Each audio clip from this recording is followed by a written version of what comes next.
हर्क साम्पाङले त भनेकै थिए नि नेपाली सेनालाई सुकुम्बासी बस्ती हटाउनलाई युज गर्ने होइन। नेपाली सेनालाई त नेपालको भूभाग सुरक्षा गर्नलाई होइन खटाउनुपर्छ, बोर्डरहरूमा खटाउनुपर्छ भनेका थिए। यति नभन्दै अहिले इन्डियाले लिपुलेकमा आफ्नो कब्जा जमाएर विभिन्न सन्धिहरू चाइनासित गरिसकेको छ, विभिन्न निर्णयहरू चाइनासित गरिसकेको छ। त्यही पनि नेपाललाई थाहै नदिई नेपाली भूभाग होइन र त्यो लिपुलेक।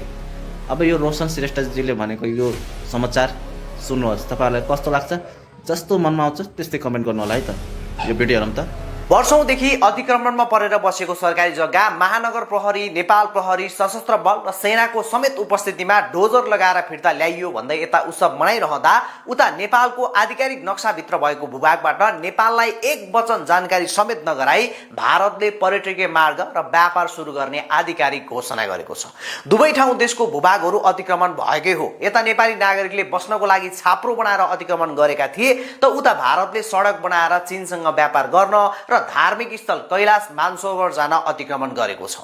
आफ्नो देशको नागरिकले अतिक्रमण गरेको ठाउँमा सेना समेत परिचालन गरेर डोजर चलाउने हिम्मत गर्ने यो सरकारले अर्को देशले गरेको अतिक्रमण बारे भने हालसम्म एउटा कूटनैतिक नोटसम्म जारी गर्न सकेको छैन।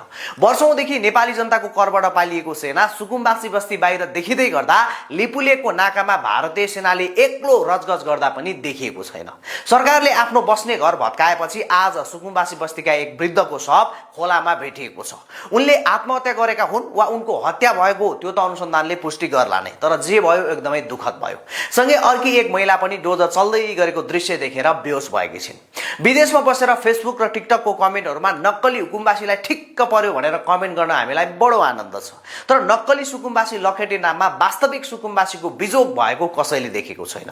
ललितपुरको होल्डिङ सेन्टर राधास्वामी सत्सङ्ग भवनमा राखेको सुकुम्बासीहरूको बिजोग छ। माथि जस्ताको छाना, चारैतिर खुल्ला भएको एउटा सेल्टरमा 12 mm को फर्म माथि सुत्केरी वृद्ध र बिरामी सुकुम्बासीहरू बसिरहनु परेको छ।